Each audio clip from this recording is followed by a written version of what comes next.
el,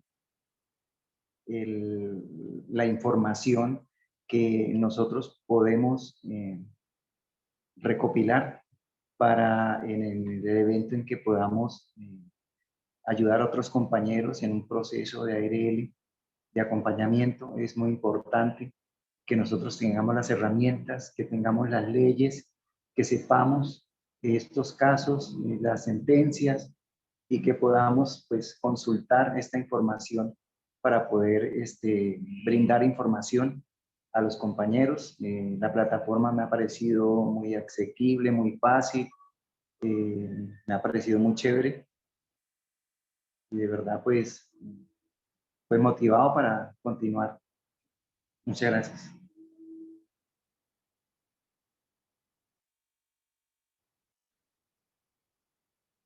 Excelente, Carlos, qué bien que te haya gustado y que el material te haya parecido muy oportuno.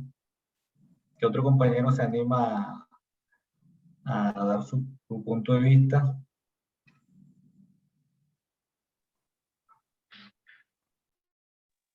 Buenas noches, yo soy Eliana Marín y soy la funcionaria de la UNED en la seccional Medellín. ¿Cómo están?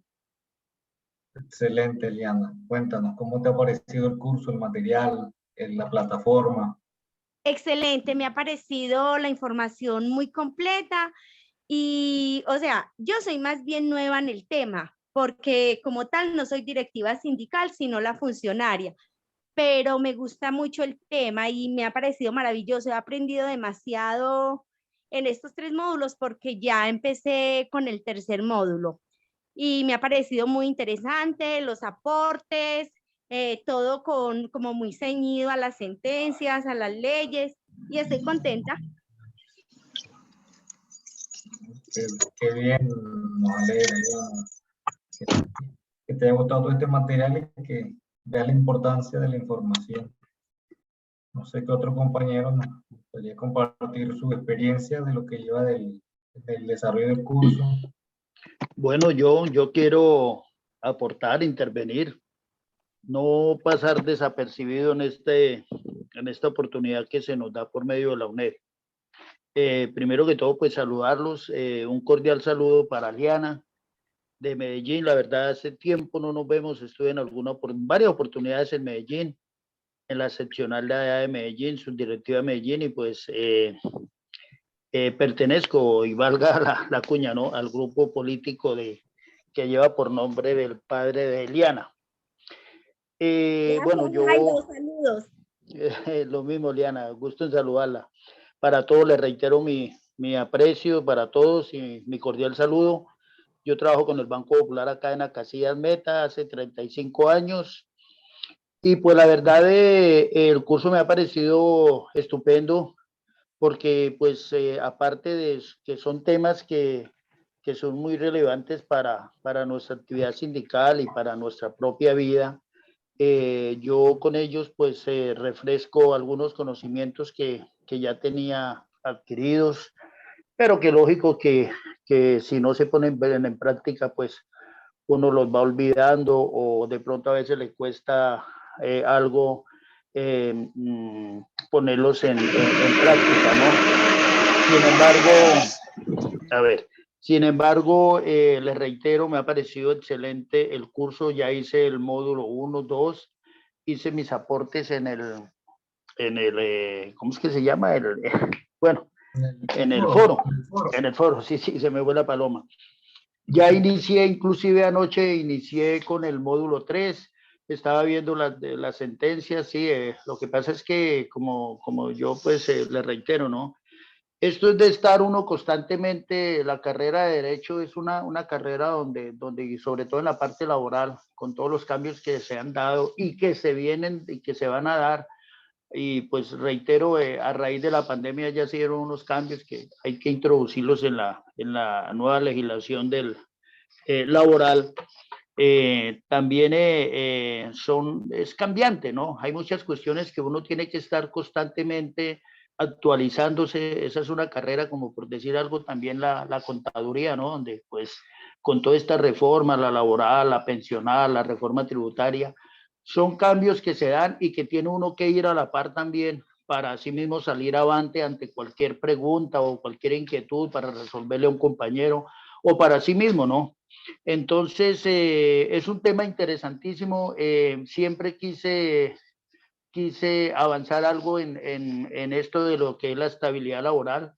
Me parece muy interesante el tema y pues como dirigentes sindicales, como directivos sindicales, debemos apropiarnos de ellos porque con estos temas nosotros, le reitero, le repito, podemos resolver inquietudes de compañeros y estar uno pendiente también de situaciones que se dan al interior de la empresa. Pues es eso, compañeros, yo les agradezco y les reitero mi cordial saludo desde Acacias Meta. Efectivamente, señor Jairo, es importante no solo tener el conocimiento, sino actualizarlo, dado que es cambiante nuestro ordenamiento jurídico y a veces las cortes también cambian de precisiones. Entonces es importante. Y como usted lo plantea, ustedes como dirigentes sindicales están en el deber de ayudar, asesorar a los trabajadores y afiliados que se encuentran con alguna dificultad. Y en la medida que usted maneje el tema, va a ser más fácil generar esa asesoría. Eso genera seguridad al trabajador y asimismo genera un plus al sindicato porque los dirigentes tienen esa capacidad de resolver esas inquietudes de los trabajadores. Y me parece, no sé qué otro compañero le gustaría compartir su experiencia. Yo, Marcela Silva. ¿Cómo están? Buenas noches. ¿Cómo estás, Marcela? Muy bien, gracias. Quería comentarte que ahora ha sido súper importante el curso, precisamente en este momento que estamos viviendo pues la problemática que están despidiendo personas de los bancos, que están cerrando oficinas. Entonces ha caído perfecto el tema porque podemos orientar y podemos ayudarle más a los compañeros con más conocimiento. Efectivamente, es vital el conocimiento para poder generar asesoría y mirar cada caso en particular, cómo se le puede ayudar al afiliado, porque cada caso tiene sus vicisitudes, esas particularidades que no todos aplican la misma fórmula, pero si conociendo el tema podemos manejar quién puede aplicar la prepensión, quién el tema marca su familia, estabilidad por salud, todas esas circunstancias particulares que vive cada trabajador en su momento. Entonces yo creo que es importante que adquieran el conocimiento, que lo apropien y que lo multipliquen, porque no es que Marcela Silva aprendió así, pero no multiplicó, no transmitió ese conocimiento. La idea es que no solo lo adquieran, transmitan, sino que también lo multipliquen y que lo puedan colocar en práctica. No sé si ya se han dado cuenta de que hay dentro de la plataforma hay una parte que habla de la caja de herramientas, donde hay minutas, donde hay modelos que pueden ser utilizados. La idea es que ustedes los editen según a sus circunstancias, porque reitero, cada caso es particular y es importante que ustedes al menos tengan como referencia esos modelos que la red les pone a su disposición en la plataforma. Bueno, tengan cuidado con los micrófonos, no vayan a pasar algo por ahí, de esas cosas que pasan a veces cuando uno está en línea y de verdad salen al aire. Y acá les voy estoy acá revisando ya para compartirles la presentación para iniciar la charla. La idea es que ustedes pregunten,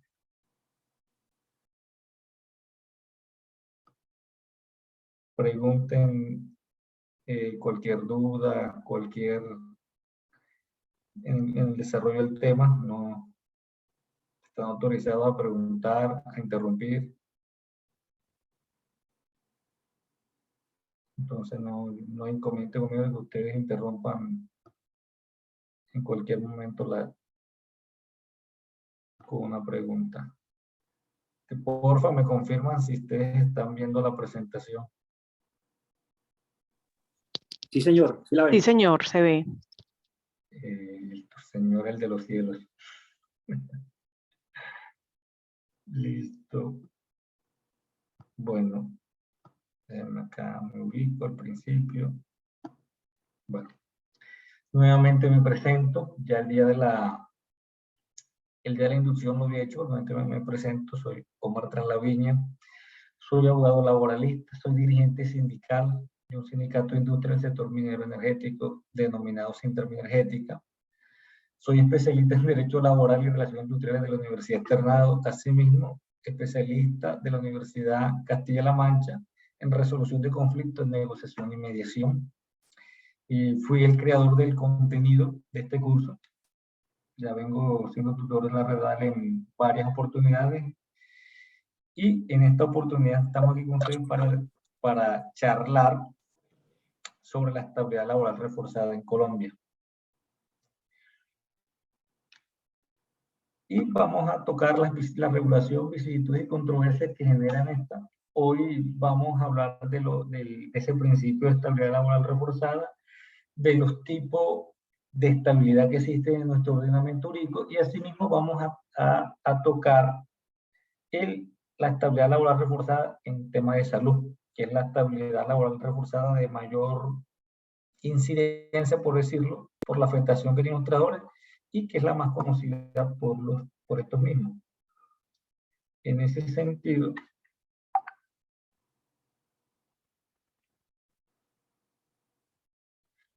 vamos a plantear el deber ser. El principio de estabilidad laboral reforzada busca de que ese trabajador no pueda ser despedido mientras subsistan las causas que dieron origen a la contratación y no se configure una justa causa. Es decir, que si un trabajador cumple con su deber a cabalidad y subsisten esas causas que originaron la contratación, no debería ser despedido sin justa causa.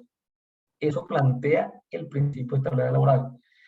Podemos decir que este principio limita la facultad del empleador para despedir. Reitero, este es el deber ser.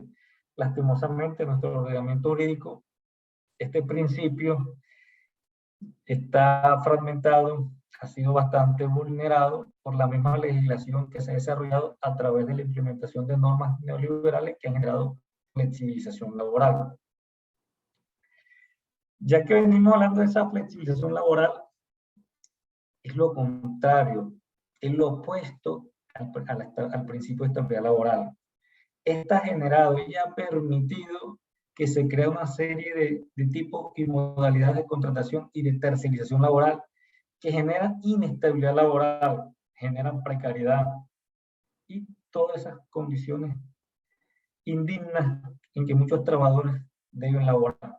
Entonces, esta flexibilidad entra en nuestro ordenamiento jurídico en el 1990, por allá la ley 50 y demás, comenzamos a hablar de ese, que entró el neoliberalismo a Colombia y que esa globalización requería de que se crearan nuevas modalidades y formas de contratación para generar empleo. Siempre nos han dicho que la flexibilización era para generar empleo, algo que no es cierto, algo que generó facilidades a los empleadores, pero generó pérdida de garantía de estabilidad del empleo para los trabajadores. Y vemos que en esa ley 50 se permite el despido de los trabajadores con justa causa, sin justa causa, a cambio de una indemnización. Asimismo, se implementan el tema de la tercerización laboral y demás normas que han afectado a los trabajadores, pero asimismo han afectado a las organizaciones sindicales en la medida de que los trabajadores con término fijo difícilmente se afilian al sindicato, los trabajadores tercerizados mucho menos. Eso genera que no puede haber un crecimiento cuantitativo de los afiliados de las organizaciones sindicales y que en el momento que alguno de estos trabajadores se afilie al sindicato no les renovan. Termina siendo una forma de discriminación para diezmar a la organización sindical y también tener supeditado al trabajador a que no pueda generar reclamaciones, porque si reclama, entonces lo despedimos, porque necesitamos trabajadores, dicen los empresarios, trabajadores que no reclamen, trabajadores sumisos, que solo reciban órdenes y no digan nada. Bueno, Ya entrando en materia, dentro de nuestro ordenamiento jurídico hay 3 tipos de estabilidad laboral. Hablamos de una estabilidad precaria. Esta estabilidad precaria aplica a los servidores públicos de libre nombramiento y remoción. En esta estabilidad, como su nombre lo implica, precaria, no existe ningún tipo de estabilidad. Y un ejemplo de ello es que el secretario de gobierno de Bogotá, hoy Claudia López, le puede decir que está despedido. Lo declara insubsistente y no genera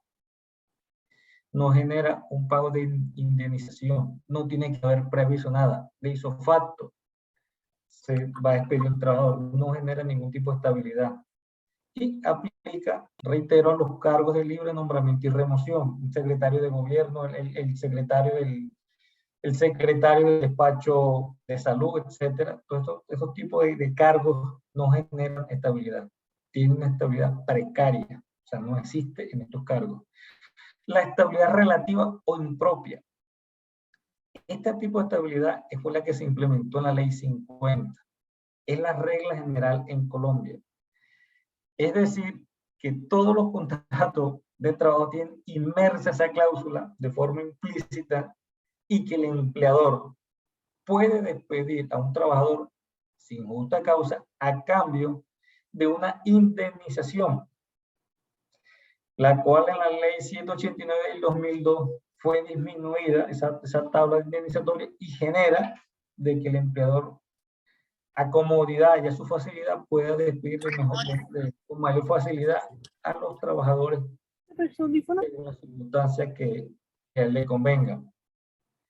Hay organizaciones sindicales, yo sé que en la UNE existen algunas subdirectivas, de que a través de las convenciones colectivas se busca implementar tablas indemnizatorias superiores a la ley 189, es más, superiores a la ley 50 o en su defecto, que se aplique la tabla de la ley 50 con el ánimo de revertir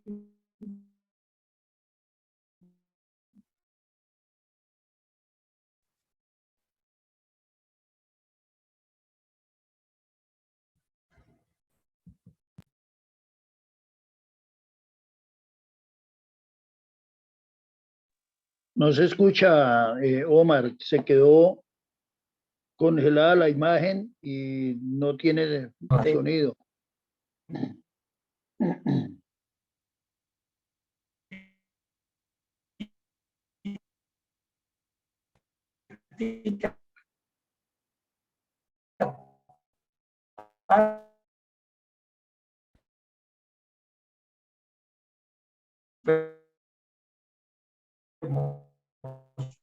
tenemos a los trabajadores con maternidad.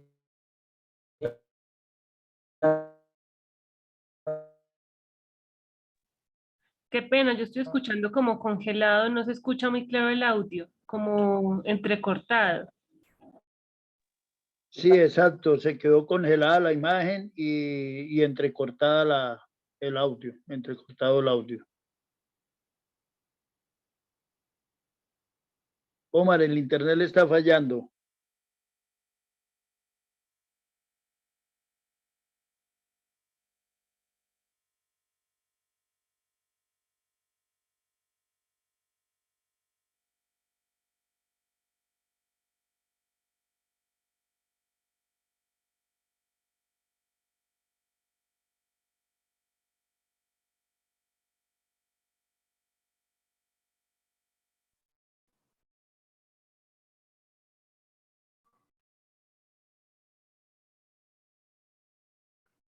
Porfa, señor Jairo, me confirma si están viendo nuevamente la pantalla.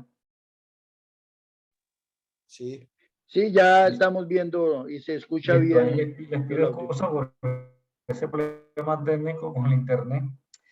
A esta hora suele haber mayor tráfico y se complica la conectividad. Bueno, como les venía diciendo, esa estabilidad laboral reforzada se presenta en 5 modalidades en Colombia. Fuero por salud, fuero por maternidad y lactancia, que ahora aplica también la paternidad, fuero sindical, que es el más conocido, el fuero por condición de prepensionado y fuero por madre, cabeza y familia. Hoy vamos a desarrollar el fuero de salud.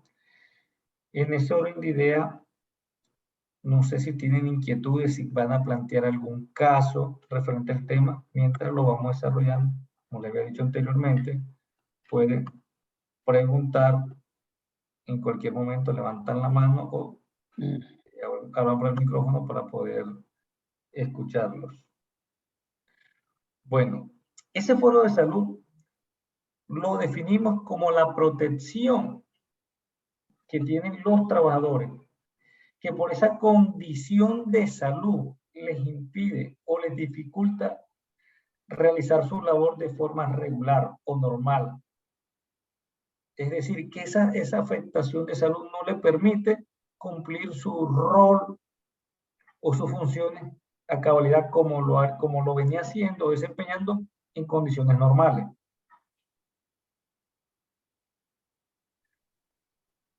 Este fuero genera unas garantías a los trabajadores que están en esta condición. La primera garantía que genera es el derecho a permanecer en el puesto de trabajo. Esa es una excelente garantía que tienen estos trabajadores que no permiten ser despedidos por su condición.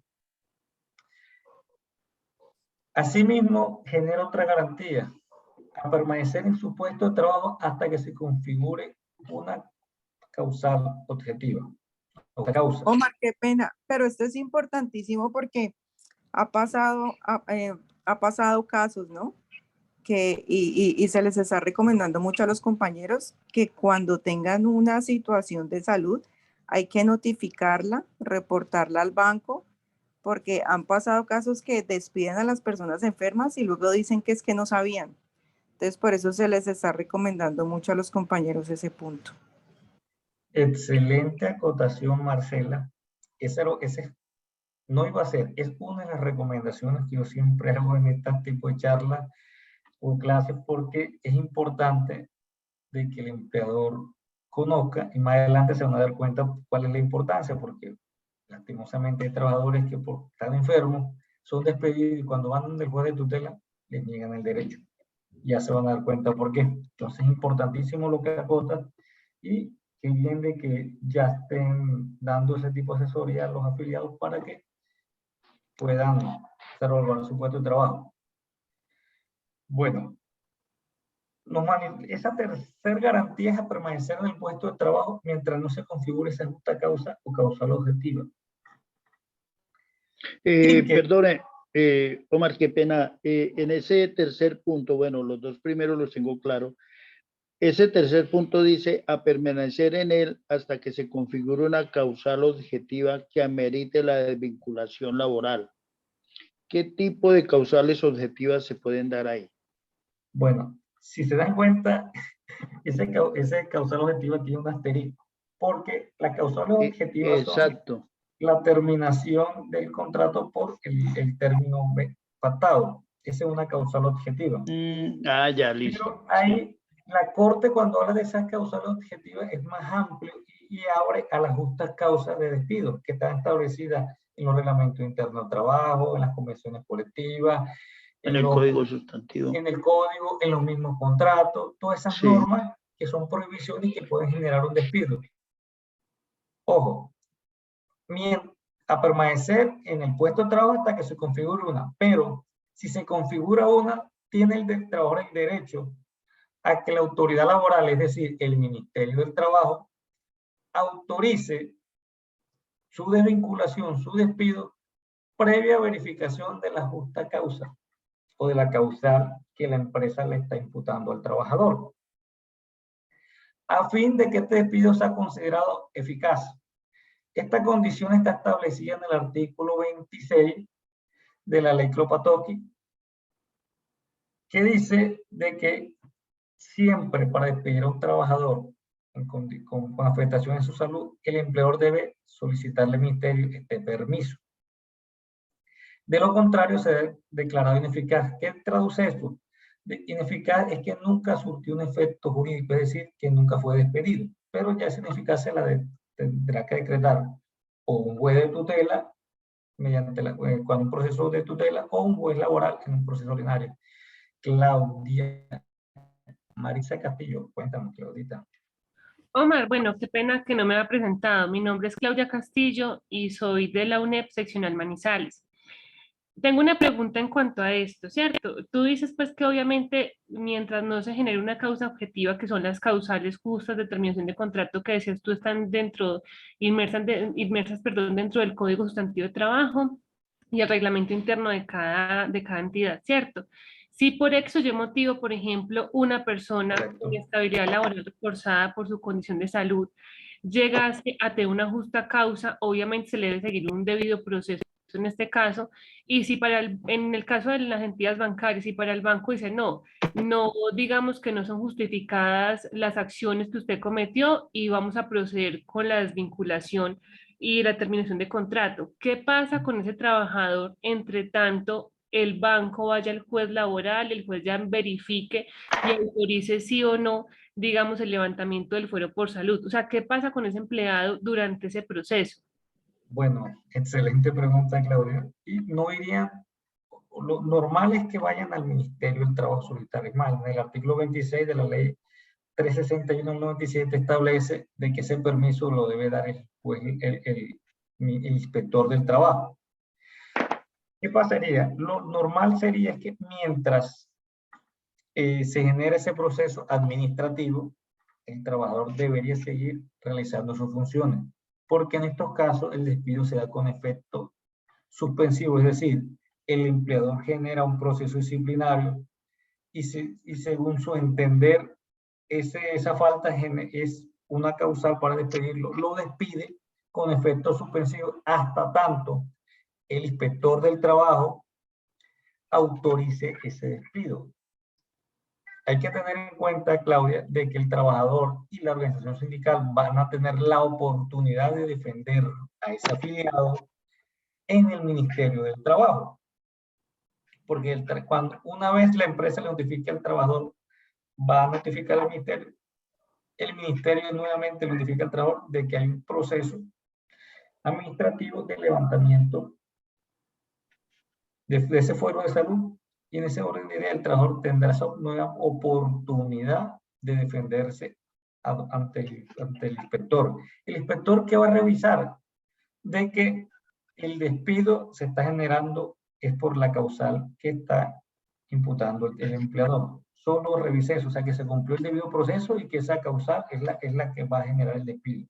Entonces, es importante también de que las organizaciones sindicales, a través de la negociación colectiva, implementen unos excelentes o buenos procedimientos disciplinarios que generen mayor estabilidad y que no le den le cierre el margen a la empresa y que genere realmente el derecho al debido proceso dentro del proceso disciplinario. Porque hay empresas donde no hay ese debido proceso y queda al arbitrio del empleador de en cualquier momento generar un proceso disciplinario y despedir a los trabajadores. Entonces es importante que se implemente tras la negociación colectiva unos buenos procesos disciplinarios y que el sindicato que esté atento de que se cumpla ese procedimiento disciplinario al pie de la letra. Y asimismo, en caso tal de que genere el despido, se debería seguir generando la defensa ante el Ministerio del Trabajo.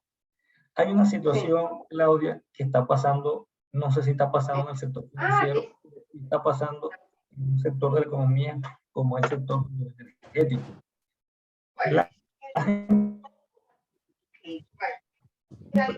En estos casos, ¿qué hacen? Pasan el despido con efecto suspensivo, solicitando al Ministerio del Trabajo, pero mientras, porfa, el micrófono, ¿Tu mamá ya comió? No, yo soy comida heladito, pero...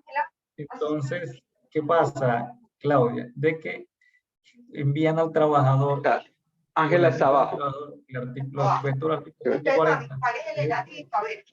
pena, Omar. Hay un micrófono abierto y no estoy escuchando nada. Qué pena contigo. Eso, o sí, porque malicia. Claudia, yo te voy a colocar de confitriona, porfa, y me ayudas. No, pero ustedes también que sí. Bueno, entonces salgamos y ya. Dejo de compartir cada momento para colocarte de confitriona y me puedas ayudar en el...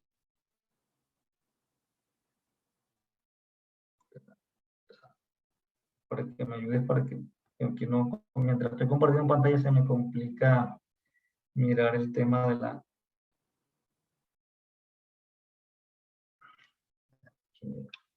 Claudia.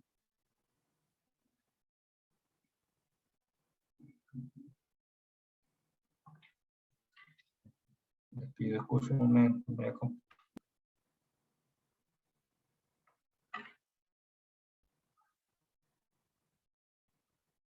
Vamos aquí a poner a la compañera Claudia como anfitriona para que nos colabore en el momento que alguien se le abra el micrófono y ella pueda silenciarlo. Listo, Claudia, te active, por favor, me colabora con eso, disculpa Listo, claro que sí, con mucho gusto. Entonces, Claudia, te venía diciendo de que las empresas en el sector minero energético están implementando cuando generan ese despido con efecto suspensivo, mientras el procedimiento o el proceso está en el Ministerio del Trabajo, aplican la figura del artículo 140, es decir, pago de salario sin prestación de servicio. Entonces el trabajador se va a su casa a esperar el proceso administrativo. De cierta forma podemos decir que ese actuar de la empresa es discriminatorio, porque muy a pesar de que la decisión del empleador sea generar un despido, este despido no se ha materializado hasta tanto, o no se va a materializar hasta tanto el ministerio autorice. Y es posible que el trabajador genere una buena defensa y demuestre al ministerio que la causal que imputó el empleador no genera su despido, o que la empresa genera una violación al debido proceso y no se dé esa autorización del ministerio, es decir, la niegue. Entonces, creo que en ese sentido es importante que las organizaciones sindicales generen reclamaciones para que el trabajador permanezca en su puesto de trabajo mientras surte efecto el procedimiento administrativo en el Ministerio del Trabajo.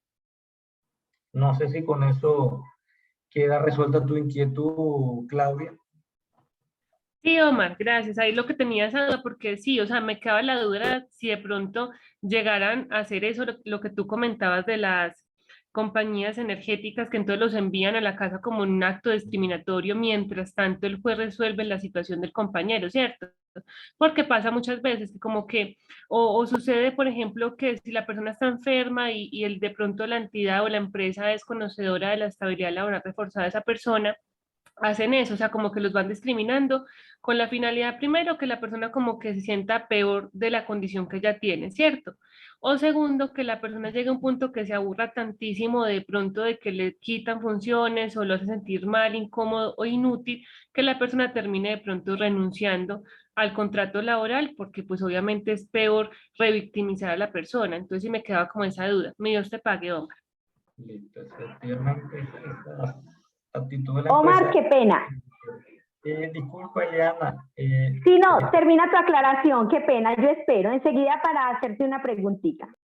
No, ya había terminado, sino que quería darle la palabra a Andrea, que alzó la manito primero, entonces para... Perfecto. Porfa, Andrea, compártenos tu inquietud. Hola, buenas noches, Omar. Una pregunta. Mientras el empleador solicita al Ministerio el permiso, ¿cuánto tiempo puede pasar? Uno, y mientras ese trabajador está en casa esperando ese proceso, ¿el empleador le sigue pagando por lo menos algo? ¿El tema de salud, de EPS, o no le pagan nada? Gracias. Comencemos con la segunda pregunta. Lo normal es que el trabajador siga ejerciendo sus funciones mientras surte efecto el trámite de solicitud de despido ante el Ministerio del Trabajo. Porque, reitero, el despido no se ha materializado. El empleador genera un despido, pero en efecto suspensivo. Estamos hablando de un empleador que está respetando la estabilidad, porque hay casos de que el empleador sabe que el trabajador está enfermo y no pide permiso, sino que despido. Entonces, ¿qué pasa? En el caso de que el empleador pide el permiso al ministerio, como el contrato está vigente, está en la obligación de pagar todo, salario y prestaciones sociales. ¿Qué pasa? Les había planteado el caso del sector minero energético, que hay una particularidad. Acá los turnos de trabajo son de 12 horas.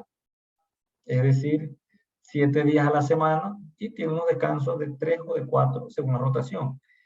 ¿Qué pasa? Que esos trabajadores ganan dominicales, ganan festivos, ganan recargos nocturnos, etc. Al aplicarle la figura del 140, que es pago de salario sin prestación de servicio, solo le van a pagar 8 horas, o sea, el salario básico, generando una desmejora salarial o de ingreso a ese trabajador por esa circunstancia. Pero cada vez que el empleador coloca un trabajador bajo la aplicación del artículo 140, tiene que seguir pagando todo, porque por culpa del empleador es que el trabajador no realiza su función. Referente a cuánto dura el trámite, no hay un tiempo que dure 2, 4 meses, 6 meses, eso es variable. Sabemos que las entidades como el Ministerio del Trabajo son paquidérmicas y esos son demorados a veces más. Es mejor para el trabajador, es más viable que sean demorados en la medida que puede generar todo un tiempo para que él genere su defensa. Siempre es importante que el trabajador se presente a generar su defensa, porque erróneamente hay trabajadores que dicen no me presento y se va a dilatar el proceso. Si usted no se presenta, el proceso va a seguir porque el ministerio va a certificar de que usted se le notificó, que usted recibió, que hay constancia y que usted no se presentó. Entonces es importante que el trabajador se presente cuando sea notificado por el ministerio para que genere esa defensa ante el proceso de solicitud de despido. No sé si, listo, Andrea, no sé si eso... Sí, muchas gracias, sí. Sí, está Ahora bien. Le damos paso a la compañera Liana Marín. Gracias. Omar, mi pregunta es la siguiente. Por decir algo, a un trabajador lo diagnostican con una enfermedad, pero que apenas le está comenzando. No ha tenido incapacidades, simplemente fue un diagnóstico que le está empezando cierta patología. ¿Lo puede avisar al cuánto tiempo, cuando ya tenga un proceso de tratamiento o inmediatamente sea diagnosticado? ¿Cómo funciona el proceso para informar al empleador lo de la patología, lo que viene padeciendo? Listo, Liana. Bueno, esta pregunta la vamos a dejar en remojo porque ahora que inicie que continúe la charla, para no adelantarme un poco, le voy a dar respuesta. Ahí en lo que sigue va a haber respuesta a esa pregunta.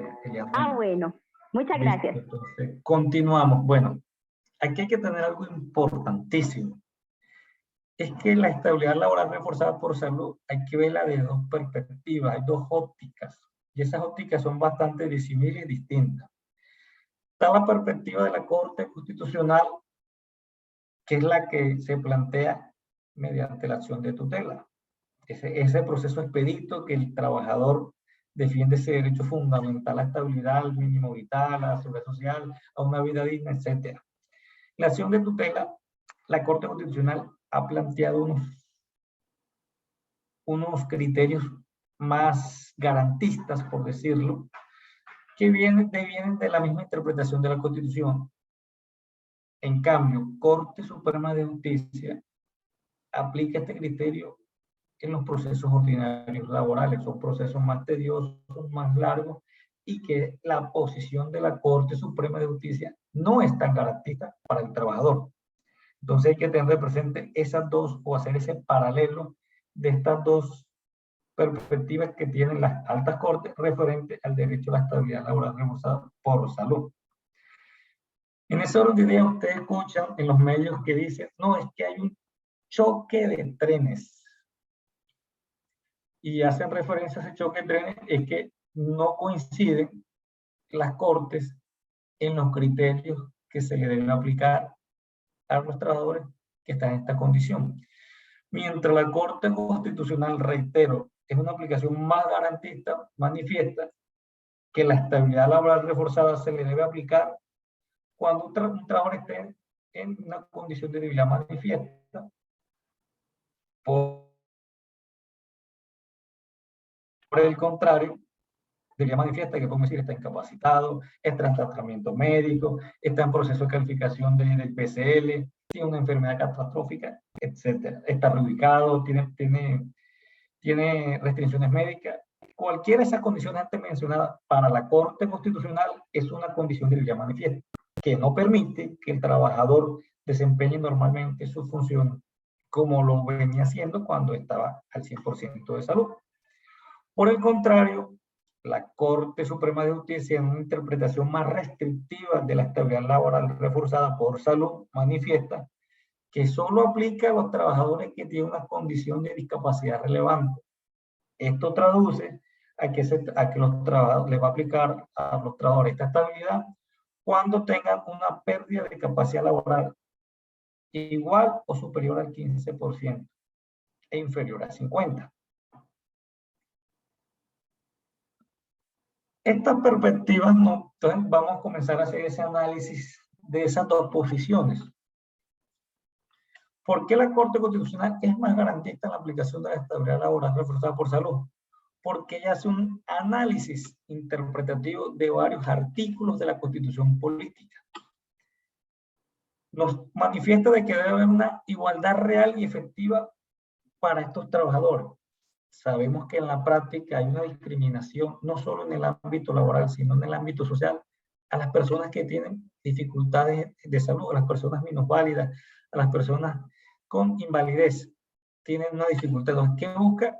¿Qué manifiesta la Corte? Que esa igualdad, que realmente tenga una igualdad real y efectiva, esos trabajadores que se encuentran en esa condición de salud, y que esto no genere una no discriminación. El artículo 25 de la Constitución Política nos dice que el derecho al trabajo debe protegerse en todas sus modalidades. ¿Y cómo no proteger el derecho al trabajo de unas personas que tengan una condición de salud? En el artículo 47 de la Constitución nos habla de una integración social. Manifiesta que a las personas minusválidas e inválidas se les debe generar una integración social para que puedan desarrollarse dentro de la sociedad, perdón esta redundancia, a pesar de sus limitaciones. En el famoso artículo 53 de la Constitución Política, donde estableció unos principios mínimos para hacer ese estatuto del trabajo, que posiblemente el otro año sea una realidad, que después de 32 años pueda hacerse realidad, no manifiesta que hay un principio de estabilidad laboral, que fue ese principio del que les hablé al inicio de la charla, de que plantea de que el trabajador no sea despedido mientras suscita la causa y éste esté haciendo sus funciones.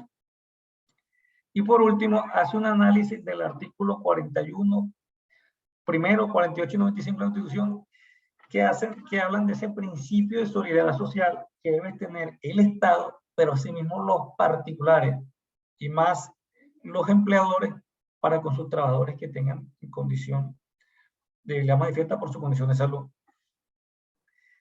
Es un análisis bastante extenso que genera garantías al trabajador. Por el contrario, tenemos un análisis restrictivo que hace la Corte Suprema de Justicia y dice tajantemente que la estabilidad no deviene de la Constitución, sino que deriva de la ley Klopatowski 361 del 97. En ese sentido, manifiesta de que solo aplica a esos trabajadores que tienen una pérdida de capacidad laboral mínimo del 15%. Entonces genera que hayan esos dos criterios disímiles, contrarios, y que el trabajador debe conocer los dos y según las circunstancias manejarlo. Si voy a instaurar una tutela, debo tener de presente los criterios de la Corte Constitucional. Pero si estoy en un proceso ordinario laboral, debo tener de presente esos criterios de la Corte Suprema, a pesar de que sean más restrictivos. Y la Corte Constitucional nos habla de esos trabajadores que son cobijados cuando un trabajador está en incapacidad temporal, está en tratamiento médico, tiene restricciones médico-laborales, hay una reubicación laboral por esa condición de salud, tiene una invalidez menor a 50, está en un proceso de calificación de invalidez, tiene alguna enfermedad catastrófica, tiene VIH, que no lo relaciona ahí, pero también aplica. Cualquiera de las antes mencionadas genera una debilidad manifiesta al trabajador. genera que esté en un mayor estado de indefensión para con el empleador. Por el contrario, la Corte Suprema de Justicia en esa interpretación bastante hermética, bastante restrictiva, manifiesta de que solo aplica o que solo los trabajadores que tengan una calificación del 15 o superior son los que le va a aplicar la estabilidad laboral reforzada, es decir, que son los trabajadores que se encuentren con una discapacidad relevante. En palabras de la Corte ha dicho que no cualquier discapacidad genera estabilidad laboral reforzada.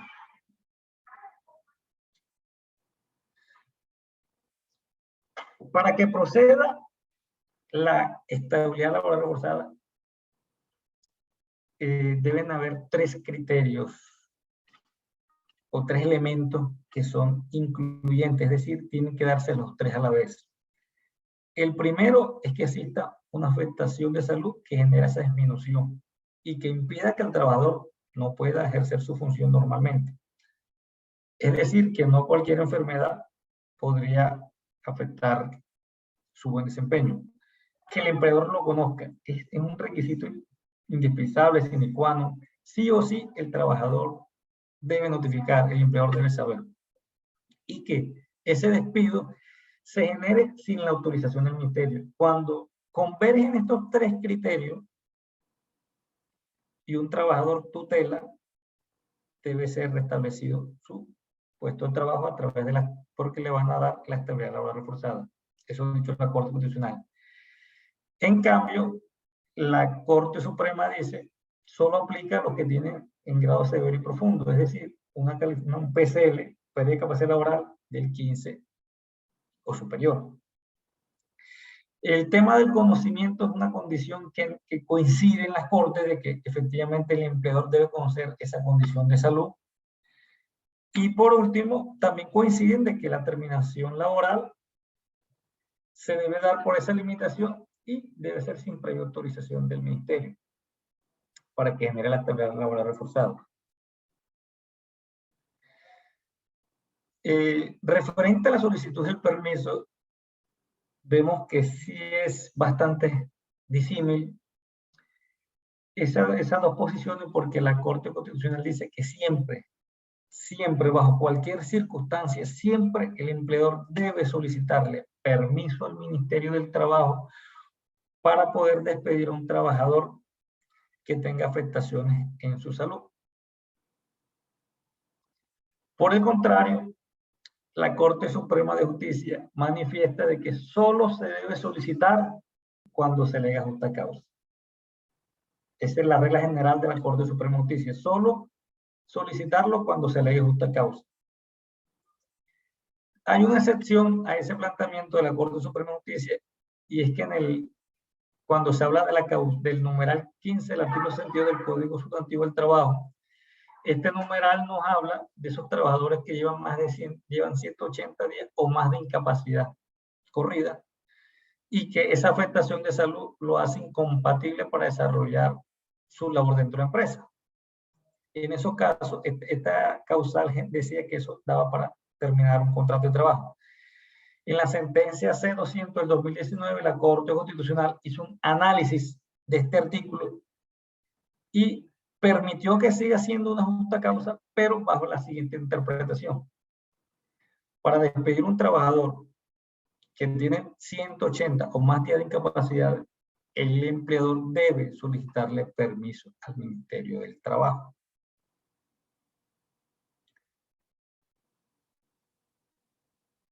Y hay algo aquí que nos habla de los efectos que genera el despido de un trabajador sin permiso del Ministerio del Trabajo y que va a decretar el juez. Lo primero que va a decretar el juez es la reinstalación del trabajador a ese cargo igual o superior. Nunca puede ser inferior. Pero aquí hay que tener un ítem importante. En esa reinstalación, el juez debe tener en cuenta las restricciones médicas si existen. Porque es posible que el mismo cargo le genere afectaciones de salud, entonces se debe reintegrar a un puesto de trabajo que no le genere una mayor afectación de salud. Asimismo, el empleador debe pagar todos los salarios dejados de percibir desde el momento del despido hasta el momento que se efectúe la reinstalación. Como en la UNED hay convención colectiva, también se podrá cobrar acá, solicitar el pago de esas prestaciones convencionales, bono de antigüedad, prima extraconvencional, prima navideña, auxilios educativos, etcétera. Todos esos auxilios o beneficios convencionales que dejó de percibir el trabajador en ese lapso de tiempo también los puede solicitar. Y por último, en el artículo 26 de la ley Kropotowski se estableció una indemnización cuando el trabajador es despedido sin la previa autorización del ministerio. Esta indemnización equivale a 180 días de salario, es decir, 6 meses de salario debe pagar el empleador por despedir a un trabajador sin la respectiva autorización del Ministerio del Trabajo. Referente a la inquietud de Eliana, ¿en qué momento debo notificar? Lo ideal, Eliana, es notificar desde el principio, porque no sabemos en qué momento el empleador pueda tomar una determinación de despedir al trabajador. Es importante de que si se dan cuenta,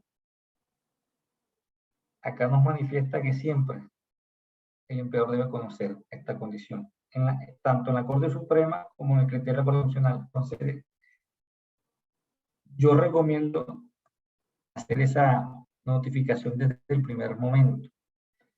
Porque, reitero, uno nunca sabe, y por muy creamos que esa enfermedad no nos afecta, es mejor que el empleador sepa.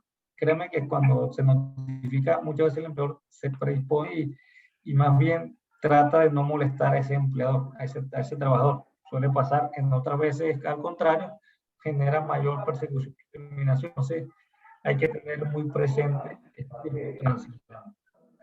Es posible de que esa notificación, en muchos casos, es tan evidente la patología de que el empleador, sin haber sido notificado, el empleador se dio cuenta, porque es un hecho notorio. Pero lo recomendable es notificar, que el trabajador tenga ese soporte, porque es que cuando el trabajador va a tutelar o va a un proceso ordinario laboral, tiene que llevar pruebas de que el empleador conocía esa condición. Y si el trabajador notifica, le va a quedar un soporte de que él notificó al empleador. Otra situación, referente a esa notificación, en muchas empresas existen los correos institucionales. Es decir, que todo lo que ustedes hacen a la empresa tiene que ser por correo institucional. Yo les recomiendo que si notifican por su correo institucional, se copien a su correo personal este correo. Lo hagan con copia a su correo personal. ¿Por qué?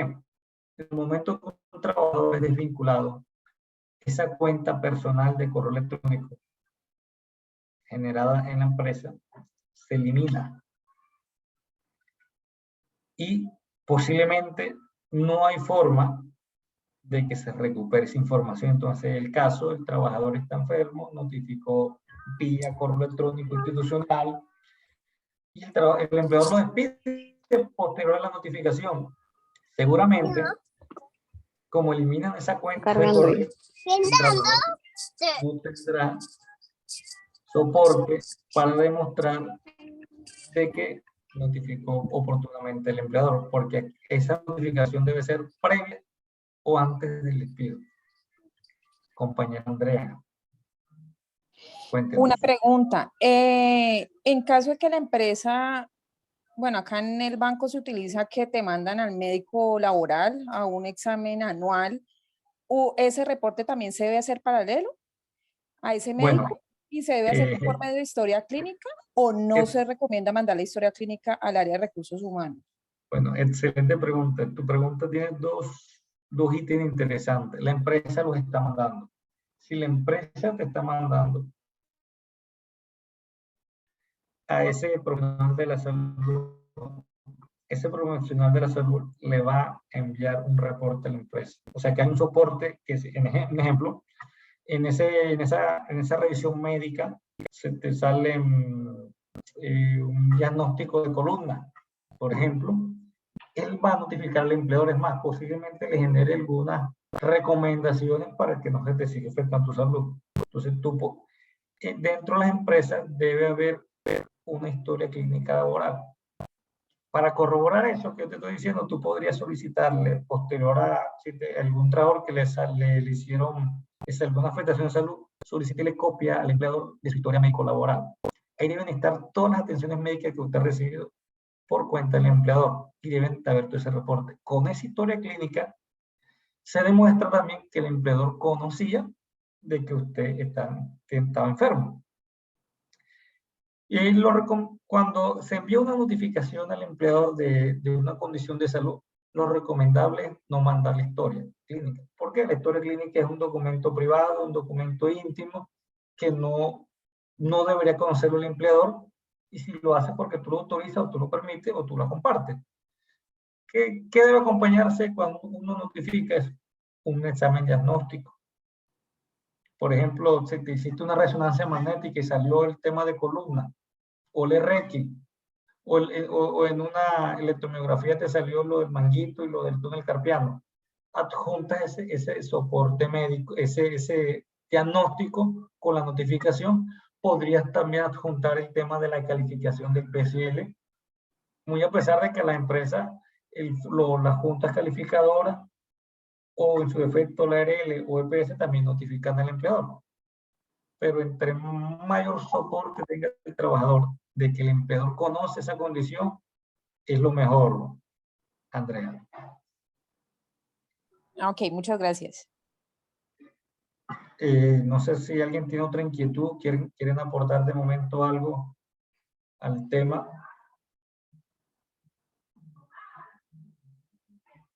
Bueno.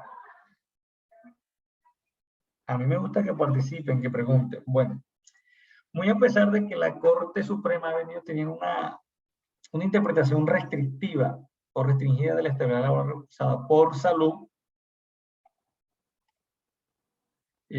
tenemos en el 2020 la Corte Suprema emitió la sentencia SL 2586. Esta sentencia hace referencia a los trabajadores que tienen contrato a término fijo y tienen una condición de salud que los pone en debilidad manifiesta ante el empleador. Recuerden que la Corte Suprema ha dicho, o viene diciendo, que solo se pide permiso al ministerio cuando hay una justa causa. Y en ese mismo avance jurisprudencial, esa terminación del término pactado o del vencimiento del contrato es una causa objetiva, y para esa causa objetiva no se requería permiso. ¿Qué dijo la Corte? ¿Qué fue lo positivo y el avance que hubo en esta sentencia? Que la mera expiración o el mero vencimiento de ese término no es una causal que permita terminar el contrato o el vínculo laboral. ¿Por qué? Porque ese contrato no se renueva, es por la voluntad del empleador. O sea, a pesar de que las partes conocen de que hay una fecha límite o una fecha donde se culmina esa relación laboral, el empleador tiene la facultad de renovarlo. Y la no prórroga es voluntad del empleador. Entonces, ¿qué pasa? Que en estos casos de que se culmine o vence el plazo pactado del contrato de trabajo y el trabajador está enfermo y no se le prorrogue el contrato, en caso de que el trabajador demande, porque este criterio va a aplicar en un proceso laboral ordinario, demande en la justicia ordinaria al empleador, el empleador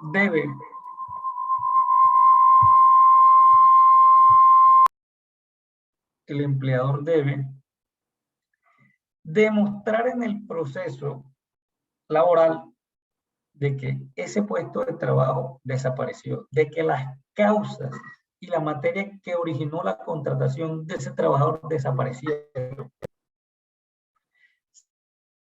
Si no lo hace, se va a presumir de que ese despido fue por la condición de salud del trabajador. Entonces, ahí hubo un avance, no el avance que quisieran los trabajadores, que quisieran los abogados, que defendemos a los trabajadores, pero sí comienza a abrir la puerta para defender la estabilidad laboral reforzada de esos trabajadores que tienen contrato a término fijo. Pero asimismo, este criterio también se puede y se debe aplicar para los contratos a término fijo para esos trabajadores que tienen fuero sindical. Porque en la actualidad, cuando hay un trabajador con fuero sindical a término fijo, se le vence el contrato, no se requiere permiso de la República. En ese sentido, esta sentencia también abrió esa oportunidad de que también podamos defender los puestos de trabajo de esos directivos sindicales que tienen contrato de término fijo.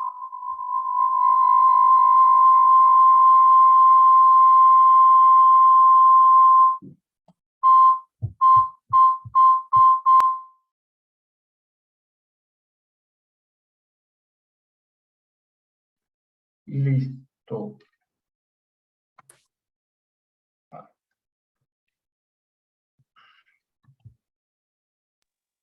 Perdone, Omar. Es decir, que ante esa condición que acaba de manifestar usted en cuestión de salud y en cuestión de fuero sindical, ante una terminación de contrato, que es, o sea, término fijo, lógico, digamos lo que actúa automáticamente, o sea, se viene a dar casi que automáticamente, o mejor, digámoslo automáticamente, la continuación de ese contrato. Efectivamente, es más, es que hay un tema que venimos, algunos abogados laboralistas, una tesis planteando, que esa renovación, muy a pesar de que la renovación de los contratos no genera un contrato a término indefinido, bajo el principio de la primacía de la realidad de la forma, hay un planteamiento que dice que ese contrato de trabajo a término fijo que fue renovado por muchas veces en la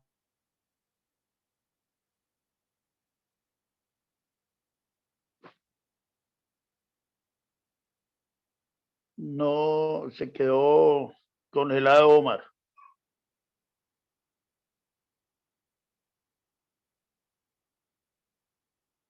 No se escucha. aparece el cajero del banco. Entonces, un trabajador que tenga esas condiciones de ser un contrato a término fijo no debe ser despedido porque es que el empleador no va a poder demostrar de que desapareció la causa en materia que generaron la contratación del cajero. Entonces, es importante este avance, y como usted lo planteó, el deber ser es que un trabajador a término fijo con afectaciones en su salud debería renovarse. Ese es el deber ser. Lastimosamente, los empleadores no cumplen las normas, el deber ser no lo aplican y nos vemos abocados a los procesos de tutela o los procesos laborales ordinarios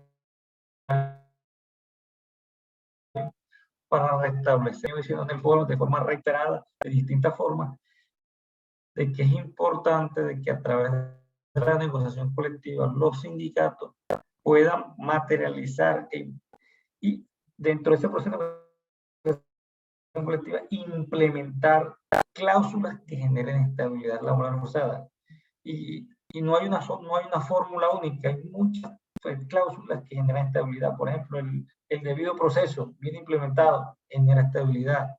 El tema de una tabla indemnizatoria elevada genera estabilidad de cierta forma. Y que diga taxativamente que no se va a despedir trabajadores sin justa causa. Sería lo ideal que un sindicato logre eso. Entonces, que, por ejemplo, hay un sindicato que siempre que firma negociación colectiva logra que la siguiente cláusula, cláusula transitoria. A partir de la presente firma de la convención colectiva, por 6 meses se tendrán los efectos del fuero circunstancial. Eso traduce que en 6 meses la empresa no puede despedir sin justa causa.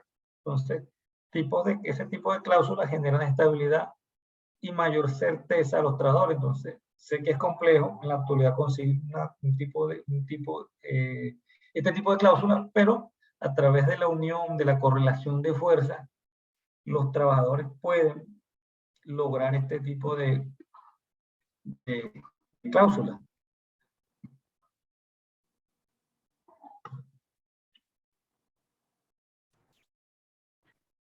Bueno, soy un convencido de que la falta de conocimiento es una fuente de la violación de los derechos. ¿Por qué una fuente?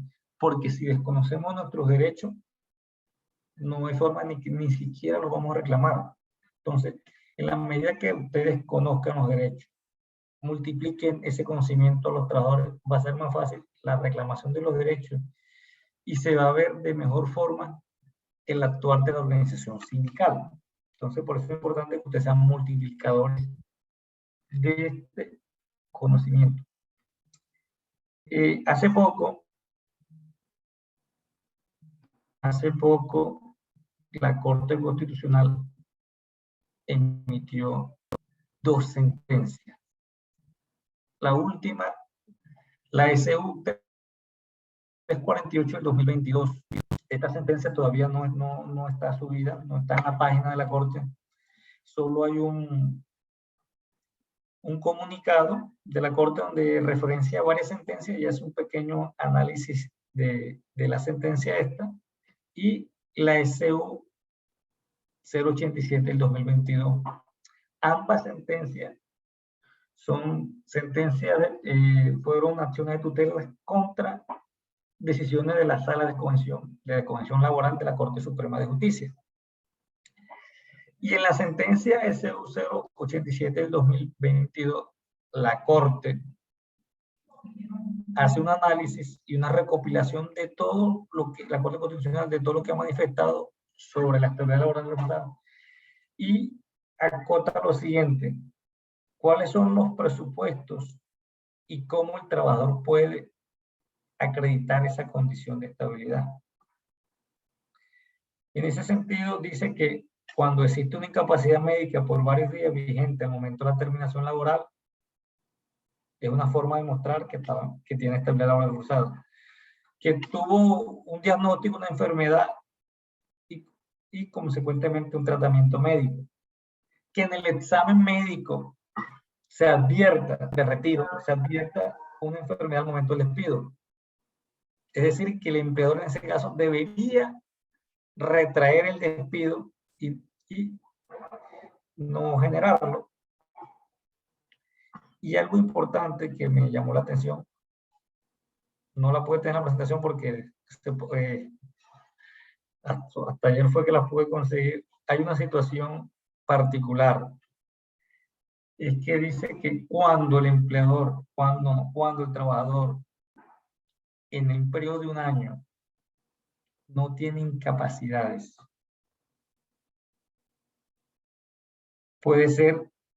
se puede relacionar de que no tiene estabilidad laboral reforzada a pesar de tener un diagnóstico de salud.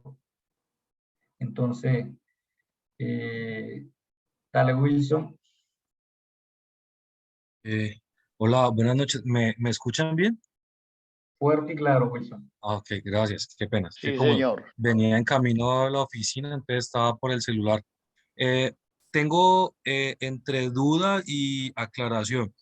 Lo que sucede es que, pues en lo que he estado leyendo y por temas laborales, yo he visto que los diagnósticos de una u otra forma sí son diferenciales referente a cuando son de alto costo, entre comillas, pero que al mismo tiempo generan la debilidad manifiesta.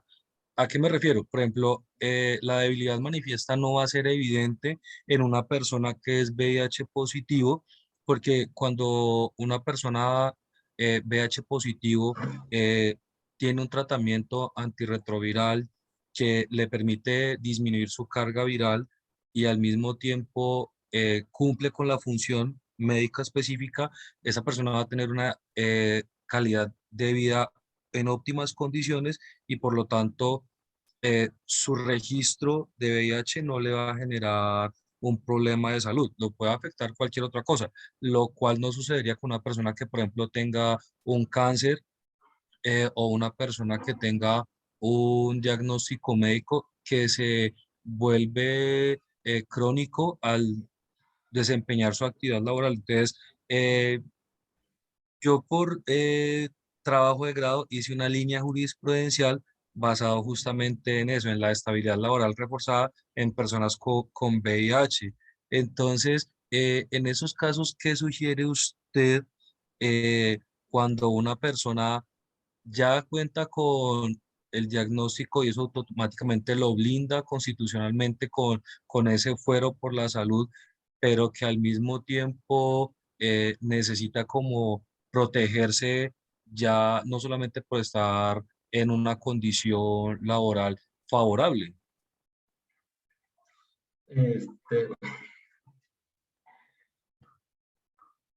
Este, Wilson, interesante lo que planteas y es muy cierto. Es que, reitero, cada caso es particular.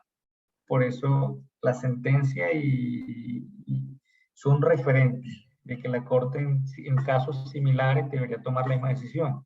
Pero hay que hacer un análisis particular. Por eso es que suele pasar en los compañeros de trabajo. No es que conmigo funcionó, contigo va a funcionar. Entonces, no, hay que mirar las particularidades o vicisitudes que tiene o que marcan cada caso. Referente al VIH hay una situación bastante particular. Históricamente, las personas que tienen VIH-Sida han sido estigmatizadas, no solo en Colombia, sino a nivel mundial, no solo en el ámbito laboral, sino en el ámbito social. A tal punto que es tan particular que estos trabajadores no requieren notificar, o sea, no están en la obligación de notificar esa condición al empleador para que tengan estabilidad. Al día de hoy, el criterio de la Corte Constitucional referente a estos trabajadores les da la estabilidad sin que ellos hayan notificado, sin que demuestren de que el empleador conocía esa condición. Es algo bastante particular, pero es por lo mismo, porque es que cuando hay una exposición social de esa enfermedad, lastimosamente, no solo es estigmatizado por el empleador, sino por los mismos compañeros de trabajo, por ese mismo entorno social. Y efectivamente, como tú dices, mientras tenga un tratamiento bien, de pronto su rendimiento no lo va a bajar hasta cierto punto de la enfermedad, no lo va a bajar. Pero, reitero, es como una enfermedad bastante particular de que históricamente ha generado esa discriminación. Y la Corte ha entendido que no hay una obligación de que el empleador conozca de esa condición en particular del trabajador por ser esa patología. Pero en los demás casos está obligado a los trabajadores a generar la notificación. Y es que, reitero, hay casos que son tan notorios de que se nota, y les voy a traer a colación un caso que sucedió en la universidad, fue Sergio Arboleda, si no estoy mal, con una secretaria de que comenzó a sufrir acoso laboral por el jefe inmediato, y había tal discriminación porque ella era de Boyacá, comenzó a discriminarla. Ese acoso laboral le generó enfermedades laborales, estrés laboral, le generó una depresión que era tan evidente que ella lloraba en el puesto de trabajo. Todo el mundo sabía de que el jefe la acosaba, que esta enfermedad que asistía a controles médicos casi mensuales, le tocó internarse en clínica por ese tema. En ese caso, ni siquiera ella no tuvo que demostrar de que notificó. Fue evidente, la Corte fue evidente que el empleador sabía que esta trabajadora, que el acoso laboral, porque se demostró en ese proceso también, que ese acoso laboral generó enfermedades de tipo laboral cognitivas, porque es que muchas veces creemos que la enfermedad solo es corporal, pero hay enfermedades cognitivas, enfermedades mentales que afectan y que son invisibles, como la depresión. ¿Quién sabe que uno tiene depresión? Entonces, son situaciones particulares y en ese caso la Corte dijo, no es necesario, en este caso era tan evidente la condición de salud que el empleador debió haber solicitado permiso y no podía despedirla sin justa causa, porque el despido en ese caso se dio sin justa causa y dio la estabilidad a esa trabajadora. Entonces, es importante que notifiquen, porque en la medida que notifiquen al trabajador tiene ese soporte para iniciar su reclamación ante el web competente, ya sea a la tutela. Les reitero que para el tema de la acción de tutela es importante tener los términos, y la Corte ha dicho en reiterada sentencia de que debe primar el principio de inmediatez, y que más o menos que ese principio de inmediatez lapsa entre 1 y 6 meses. ¿Qué es lo recomendable? Tutelar por máximo el tercer cuarto mes para evitar cualquier situación. Para una demanda laboral ordinaria tienen 3 años a partir del momento que tenga presente esos términos para instaurar ya sea una acción de tutela o una demanda laboral. Cuéntame, Juan Carlos. Juan Carlos.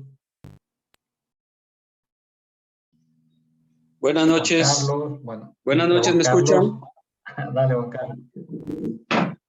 Buenas noches, qué pena que es que a veces se va un poquito la señal. Bueno, un saludo a todos, primero que todo. Mi nombre es Juan Carlos Ramírez, soy de la seccional de Armenia y trabajador del Banco Itaú hace 16 años. Estoy dentro del conflicto del Banco Itaú, que quiere despedir a 288 trabajadores, gran parte de ellos aforados. Quiero hacer una pregunta en cuanto a la salud, no sé si aplique, Omar. Hay una compañera del banco que, después de toda esta presión que ha ejercido el Banco Itaú con el permiso para despedir a los 288 trabajadores, terminó aceptando la oferta de negociación, ¿sí?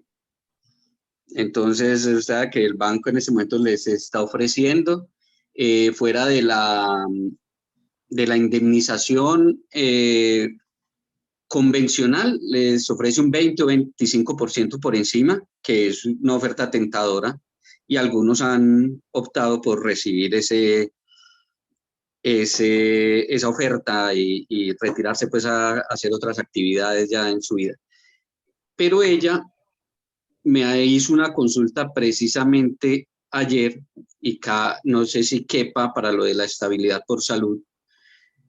Ella recibió hace más o menos unos 15 días la negociación, fue a hacerse unos exámenes normal por la EPS, y resulta que ella le dicen que el problema del túnel carpiano lo tiene muy avanzado.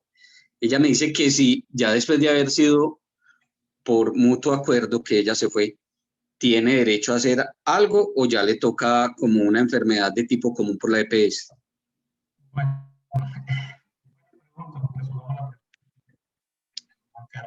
hay una situación particular sobre... No se está oyendo bien, perdón. No sé si los demás están escuchando bien. Bueno, me confirma, Juan Carlos. ¿Me estás escuchando bien, Juan Carlos? Sí, señor. Bueno, ¿qué pasa, Juan Carlos? Y te voy a hacer una comparación con algo que sucedió por acá para darte respuesta. No sé si ustedes saben quién es Cerrejón, una multinacional suiza carbonera. Sí, señor. Y por allá el año pasado, en febrero, inició un plan de retiro voluntario. Voluntario. Oígase bien, voluntario. Lo mismo que está haciendo el banco, es voluntario. Y llamaba a los trabajadores, contrató a una empresa de abogados laboralistas que tienen empresa y los contrató. No lo llamaban directamente a recursos humanos, sino por intermedio de empresa. Y les decían de que la empresa estaba en disposición de generarle un pago superior a lo que establece la norma, superior a lo que establece la convención, y aparte de ese pago, otras garantías por cierto tiempo. Su sorpresa es que esa negociación, el trabajador debía responder sí o no de inmediato. No le daban espacio. Más el espacio era que revise su correo, porque ya le enviamos el contrato de transacción. Si usted está de acuerdo, nos confirma y nos lo envía. Muchos trabajadores que no firmaron, que no tendrán espacio para el sindicato, colgaban la llamada y la empresa los despedía sin justa causa. O sea, comenzaron a ejercer, como te pongo este caso porque es que es una forma de presión. Pusieron 2, 3 ejemplos, de una vez se regó la bola, como dicen por acá en la costa, de que la empresa, que el que no aceptaba lo despedía. Mucha gente comenzó a adherirse a la transacción, a aceptarla, entre comillas, reitero, voluntaria. Que de voluntaria no tiene nada, porque están ejerciendo una presión. Porque es que le dicen al trabajador, si usted aplica los despidos colectivos que ya tenemos hasta el ministerio, la solicitud del permiso. Qué pena, Omar, se está como congelando la imagen y se queda mudo. No sé si otro me está escuchando bien o solo es Claudia la del problema, o es mi internet acá. No, pero sí está con intermitencia. Listo. Yo creo que es el internet. ¿Qué pasa? Posiblemente es el internet. ¿Qué pasa? De que en esos casos, como el del Banco Itaú, esa voluntariedad es relativa porque es que están ejerciendo presión. Le dicen al trabajador, ya hay una solicitud de despido ante el ministerio, y si usted se va con ese despido sin justa causa, la ley nomás le da esto. Más esta amiguita que da la convención, esta es la plata que usted diga, pero si me acepta mis condiciones de retiro ahora, usted se va a llevar una plata superior. Como dijo Juan Carlos, se hace apetecible, se hace interesante como mirar eso, pero colocan al trabajador, como digo yo, entre la espada y la pared, porque el trabajador no le queda opción de mirar para los lados en ese momento, que es la mejor opción para él. Créanme que la mejor opción no va a ser perder el puesto de trabajo. Por difícil, por complicada que sean las condiciones al interior de la empresa, no es perder el puesto de trabajo. Porque cuando tú haces ese acuerdo, tú pierdes la seguridad social, la pierdes. Si vas a seguir cotizando el sistema en pensión, te toca pagar. Mínimo para cotizar en salud y pensión por un salario mínimo, hoy vale 296,000 pesos. No va a seguir recibiendo salario el trabajador. Entonces son varias condiciones que la organización sindical y el dirigente sindical debe estar en disposición de generar esa asesoría y explicar en rama, como decimos por acá, en efectivo, que no contaba con esa plata, pero en contra va a dejar de recibir quincenal o mensualmente dinero, le va a tocar pagar seguridad social o quedarse en el subsidiado. Peor aún en el caso que plantea Juan Carlos, de que la compañera viene con una enfermedad de túnel carpiano crónica. ¿Qué pasa? Que ella puede seguir, iniciar un proceso, indistintamente la renuncia o no, del acuerdo o no, ante la ARL. Tiene que iniciar su proceso inicialmente ante la EPS para que le califiquen el origen, porque esta enfermedad tiende a ser de origen profesional, es más, está listado de enfermedades profesionales, el túnel carpiano, y tendrá que ella iniciar el proceso de calificación de origen ante el EPS para que después pase a la regional y a la nacional y determine si ese origen es común o profesional. Esos procesos lo puedes iniciar indistintamente si ya hizo el acuerdo, Juan Carlos. Entonces ya eso, indistintamente si acordó o no, puede iniciar el proceso de calificación del origen. Referente al tema de que si es válido que un trabajador enfermo haga un acuerdo de transacción o de conciliación con el empleador para renunciar, la Corte Constitucional dice que hay que revisar la validez de ese acuerdo, pero la Corte Suprema dice que ese acuerdo es válido porque prima la voluntad de las partes y la voluntad del trabajador. Voluntad fue acordar ese retiro. Pero ese acuerdo, pero Juan Carlos, déjame terminar. Ese acuerdo transaccional, disculpa, déjame terminar la idea y ya te doy la palabra. Ese acuerdo transaccional podemos atacarlo por el vicio de tu consentimiento, porque es que sí, tú dijiste que sí, pero bajo qué condiciones que sí, y si hay cómo demostrar. Y hoy en día estos aparatos tecnológicos, celulares, tablets, graban, hacen capturas, todo lo que usted quiera puede demostrarse, y ante un juez posiblemente se puede solicitar la nulidad de esa transacción o conciliación. Cuéntame, Juan Carlos. Bueno, qué pena, Omar. para que ella pueda seguir ese trámite y de pronto hacer una reclamación más adelante ante la ARL, debe seguir cotizando. Todo, pensión, ARL, etcétera. No necesariamente. Lo que pasa es que, ¿por qué recomiendo que coticen salud? Por el tema de que el subsidiado es más complejo. Si contributivo es compleja la cosa, ahora imagínate el subsidiado.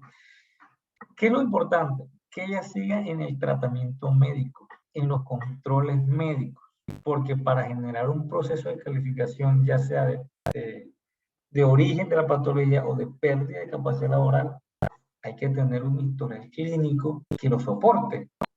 Que tengo manguito, le hicieron la electromiografía, que es un examen especializado donde sale esta patología. Que se incapacitó por ese dolor que ha tenido con el ortopedista, con el fisiatra, porque el fisiatra es el médico especialista en el tema del túnel carpiano, el que trata esa patología. Entonces, si ya tiene todos esos controles médicos y todos esos diagnósticos ya, puede solicitarle al médico tratante que por favor dirija medicina laboral. Posiblemente la ARL le va a decir que no, es que ya no está trabajando ya, no importa. Porque si miramos retrospectiva y tiene un historial clínico laboral, va a demostrar de que mientras laboró tuvo esa patología. Y reitero, esa patología está inscrita como enfermedad laboral. Entonces, ¿qué tocaría demostrar? El nexo de causalidad de sus labores con la patología. Que la labor que realizaba fue la que generó esa afectación de salud en el túnel carpiano. Lo ideal, reitero, lo ideal sería que ningún trabajador enfermo se arregle. Si es complejo que un trabajador en condiciones al 100% pueda encontrar un puesto de trabajo. Ahora imagínense lo complejo que es para un trabajador enfermo. Un trabajador que no puede dar al 100% porque, aunque él quiera, su condición de salud no lo permite. No sé, Juan Carlos, si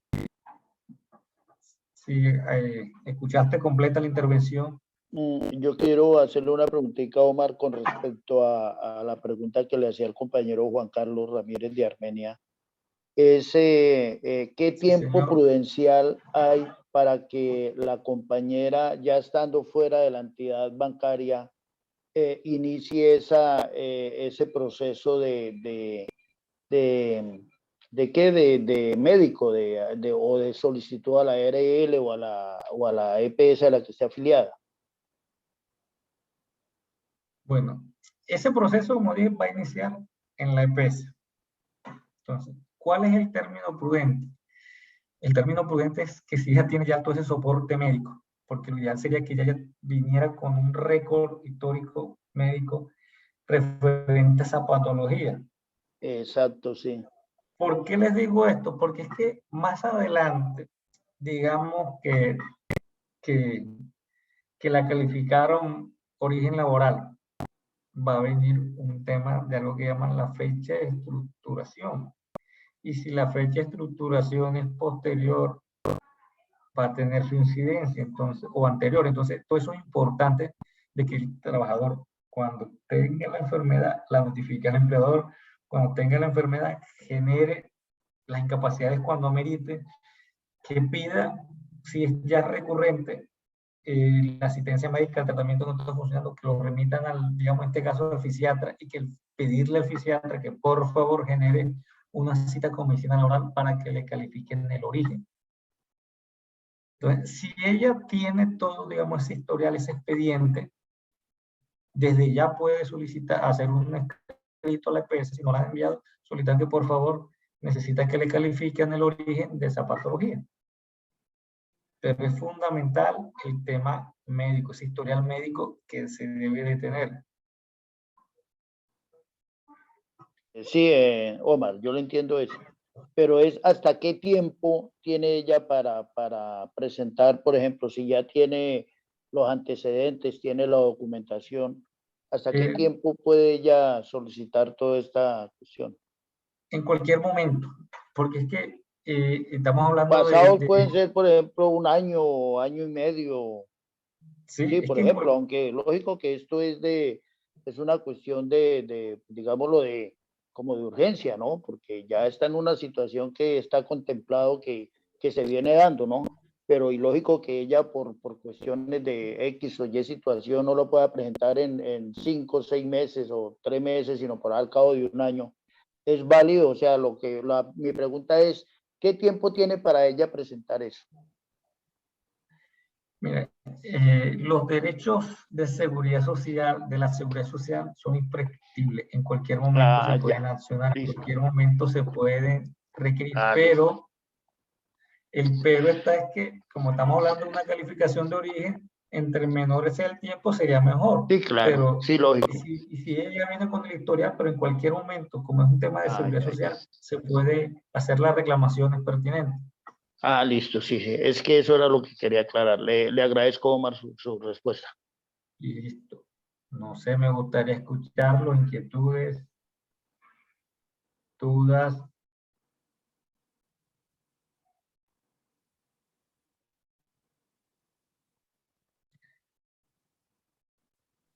Muchas gracias, Omar.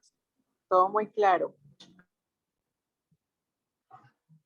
Todo tan claro. Todos los 26 que están en línea, todo muy claro para los 26. No, Omar, lo que pasa es que yo creo que a medida que uno va, por ejemplo, el caso personal, que uno va conociendo como situaciones de compañeros, uno le toca, digamos, que actuar sobre la marcha, ¿cierto? Entonces uno de pronto actúa con desconocimiento. Entonces yo creo que ya este tipo de cursos que la UNED nos brinda son muy importantes porque uno ya sabe, digamos, que saber actuar ante una situación nueva, ¿cierto? Porque acá se nos dio un caso, acá en la seccional, de una compañera pues con estabilidad que nos tocó empezar como decirnos a preguntar, venga, ¿cómo se hace? Porque ni nosotros mismos sabíamos cómo era el tema, ¿cierto? A profundidad. Entonces yo creo que esa medida que uno ya vaya viendo el curso y ya que uno aprende en el terreno como tal, entonces ya uno se va dando cuenta ahí de cómo funciona todo. Y yo creo pues que igual el curso está muy completo personalmente y yo creo pues que eso nos va a servir muchísimo para en una próxima ocasión colaborarle y lo que decíamos o lo que decías tú, es el hecho de que si la persona ya quedó con estabilidad laboral, continúe con su proceso, porque uno lo que les aconseja, lo que decía también Marcela al principio, era que vengan, o sea, no dejen de informar al empleador que usted está enfermo, ¿cierto? En condición manifiesta o debilidad manifiesta, perdón, porque lo ideal es que el empleador sepa, eso sí, nunca muestren su historial clínico. Pero pues uno que le aconseja al compañero, venga, usted ya tiene una estabilidad laboral, está pues sujeto de un fuero por salud, pero no deje de hacer todo su chequeo, no deje de hacer pues todas sus visitas o al médico o todos sus procedimientos médicos, porque lamentablemente la gente se relaja. Entonces yo creo que este curso lo que nos brinda son muchas más herramientas para decirle a la gente, venga, pilas, pilas con lo que están haciendo o pilas con lo que van a hacer. Y en el caso, por ejemplo, de lo que decía Juan Carlos, de la compañera de Armenia, digamos que esa situación no solamente se ha presentado allá, sino en muchas empresas, en donde, claro, pues lo que decía Juan Carlos, a uno le brindan 20 millones de más, uno dice, uy, mejor dicho, se le abre uno el ojo. Pero digamos que uno ya se pone a pensar cuánto le falta a uno para cumplir la edad de pensión, si uno realmente ya después de cierta edad y más enfermo a uno ya no le sirve a una empresa. Entonces, como que todo eso, ¿cierto? Y muy importante saber que a pesar de que haya sido, digamos que entre comillas, un mutuo acuerdo, porque eso nunca es mutuo, pues que la persona finalmente, pues uno le pueda brindar una herramienta para decirle, venga, usted todavía tiene derecho. Entonces, pues de antemano agradecerte a ti, Omar, y a los compañeros, pues por estar tan atentos al curso también. No, Claudia, gracias a ti por todos tus aportes y los demás compañeros que han participado, porque la idea es que haya una interacción, no que sea un monólogo. Además que no le estoy viendo la cara, que a veces piensa uno que está uno hablando solo. No, y la idea, como tú planteaste, Claudia, o sea, a través del movimiento sindical, uno a través de las experiencias, de los casos particulares, uno comienza como que de esa vivencia a aprender. Pero si tú tienes el conocimiento y te llega un caso, es más fácil de generar esa asesoría al compañero, darle esa seguridad, porque es que hay una situación particular que se genera con el directivo sindical.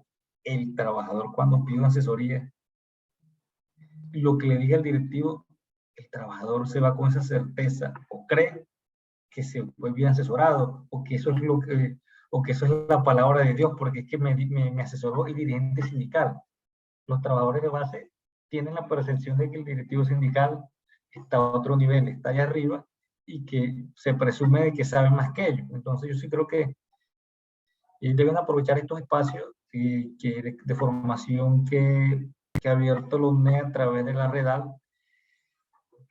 Sé que es complejo a veces por los horarios de trabajo, porque hay actividades familiares, personales, hay hasta actividades educativas universitarias de algunos de ustedes, pero sí es interesante que aprovechen estos espacios porque es un tema importante que ustedes quieran el conocimiento, no solo de la estabilidad, sino tantos temas importantes para los trabajadores que solo no te van a servir para ti, para tu compañero de trabajo, sino para un familiar, un amigo, un vecino, porque en la medida que vamos conociendo los derechos y todas esas herramientas que podemos utilizar, y uno comienza a ver los casos cercanos, uno escucha y dice, uy, tiene estabilidad, no tiene, o sea, todo eso, o sea, se te van acrecentando el mundo, tiene una mayor perspectiva, una mayor óptica de cómo puedes defender ese derecho. Y una de las funciones, objetivos de este curso es brindarles esa herramienta.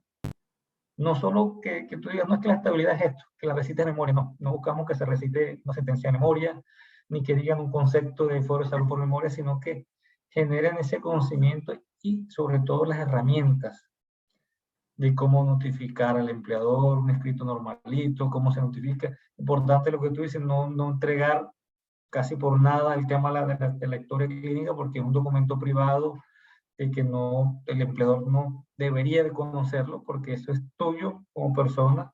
Entonces, es importante.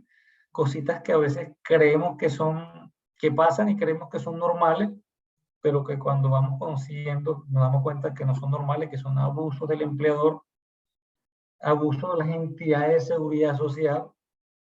Entonces, en esa medida podemos ir creciendo y crece la organización sindical. Yo personalmente, yo soy dirigente sindical, pero soy un crítico en la medida de que observo y uno en la práctica mira que pocas organizaciones sindicales hacen lo que hace la UNED y otros sindicatos, que es formar a sus afiliados, formar a los dirigentes. Y lo veo como un error en la medida de que entre mayor conocimiento haya entre los dirigentes, directivos y afiliados del sindicato, va a ser mejor la defensa y va a ser menor la vulneración del derecho.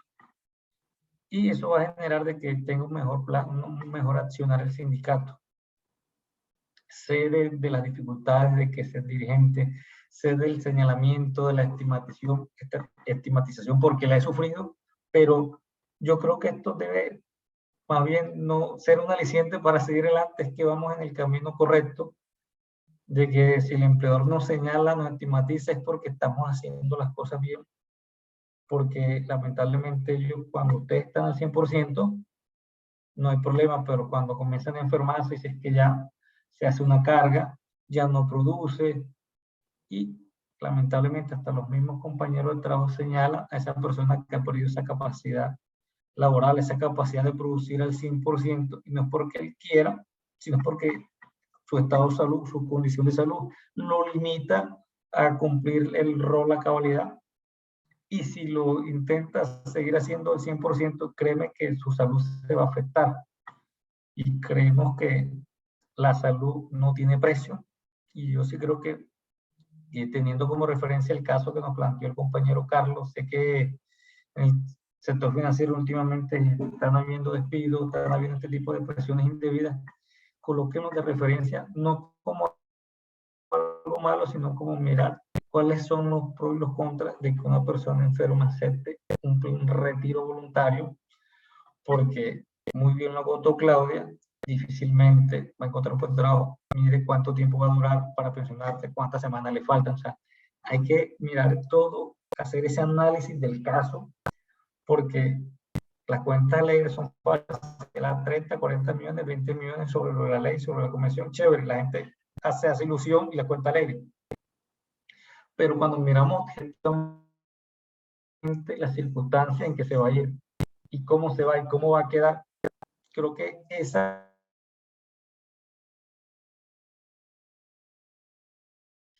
ese análisis y esa aplicación le va a ser socinia, menos emocional, porque cuando tomamos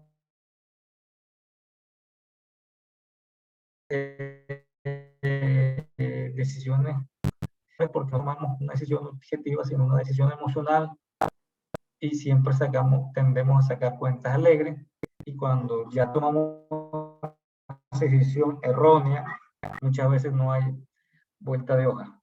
Entonces yo sí creo que es importante esta formación. Les felicito a ustedes, me han parecido súper chévere, interesante las intervenciones que han hecho en el foro, las leo todas, trato de responderlas a todas en el menor tiempo, y hay unas que me gustan más que otras en la medida de que argumentan, me gusta que argumenten, que pongan su posición referente al tema. Aquí fuera de cámara me pareció chistoso lo que el compañero Sergio me escribió, no lo que él escribió, sino que él me escribe que Sergio Fajardo el bueno. Y efectivamente, o sea, me pareció chévere la acotación que me hace, porque ya sabemos que este Sergio Fajardo no es el que ve las ballenas. Y bueno, no sé si tienen más inquietudes, aportes, porque sé que ustedes también hay conocimiento, hay esa experiencia, y estamos abiertos. Y soy un convencido que el conocimiento se construye de doble vía. No me las sé todas, yo sé que usted hay experiencia y conocimiento que también va a aportar. Yo, Omar, dos acotaciones así muy corticas. Yo sé que pues ya hay compañeros que necesitan hacer otras actividades. Primero es muy importante lo que habla la compañera y lo que ratifica usted con respecto a la cualificación del dirigente sindical para atender algunos requerimientos de los compañeros. Yo me acuerdo que hace años había un asistente administrativo aquí en el Banco Popular de Acacias, y él nos decía, a pesar de que, pues, bueno, yo me gradué como abogado, pero en ese entonces yo ni siquiera había pensado en estudiar Derecho, y él me decía, es que usted y los compañeros que tienen el conocimiento en ciertas cuestiones vienen a ser los abogados para nosotros, porque así de todas maneras ustedes no se las sepan todas con la Junta Directiva Nacional y con los abogados que están allá trabajándole para la UNED, nos averiguan muchas cuestiones y nos sacan de dudas, y eso es verdad. Y uno se cualifica mucho más, de lógico, con este tipo de eventos, estos cursos. La verdad me ha parecido muy sustancioso el contenido de este curso, y pues ojalá se sigan dando. Claro que yo ya estoy a puertas de pensión, pero bueno, ahí me mantengo. Y lo otro es, a mí me parece que esto de la estabilidad precaria, que es para los empleados públicos, esa palabra estabilidad, ahí para ese tipo de trabajadores o empleados, es más de adorno, porque bien se dice, ahí no hay indemnización, no hay nada, eso pero yo creo que eso debería ser la precariedad de lo precario, más bien, no estabilidad precaria, porque es que ahí no hay nada, eso, pero reitero, eso es más de adorno esa palabra estabilidad que cualquier otra cosa. Efectivamente no hay estabilidad, lo que pasa es que es un tipo de estabilidad, aunque no existe, porque lamentablemente en el ordenamiento hay ese tipo de trabajadores, porque pueden ser servidores públicos, pero al final son trabajadores que van por sustento, que lamentablemente no tienen ningún tipo de estabilidad, que es precaria, que es inexistente esa estabilidad, y es importante que también la conozcan. Bueno. Sí, verdad, exacto, eso ahí no hay nada, porque un trabajador de esos es de libre nombramiento y remoción, en cualquier momento puede ser despedido y no tiene indemnización ni nada, únicamente sus prestaciones y chao, chaolín, como se dice el cuento. Entonces ahí correcto. Más de adorno. Bueno, no, muchas gracias, Omar, ¿verdad? Y muchas gracias a los compañeros. Listo. Les agradezco su atención, sus participaciones. Espero que sigan con el mismo entusiasmo en el desarrollo del curso. Ya desde anoche habilité el foro del módulo 3 y espero sus participaciones. Cualquier duda, inquietud referente al tema que llevemos en la semana, pueden escribir al chat grupal, o en su defecto me escriben al chat personal, al particular, y yo les respondo, les refuerzo Espero que tengan una excelente noche y puedan descansar al lado de sus familias. Bendiciones. Mil Bueno, gracias, muchas hombre. gracias. Feliz Que noche a descansen. todos. Bueno, que estén muy bien. Muchas Noche. gracias para todos. Gracias, Que hasta estén luego, bien. feliz Que noche. descansen. Chao. Gracias, buenas feliz noches. noche. Muchas gracias. Gracias, feliz noche. Noche. Bueno, lo mismo. Chao. Gracias. Que estén bien. Muchas gracias, que descansen. Muchas gracias, feliz noche para todos. Gracias.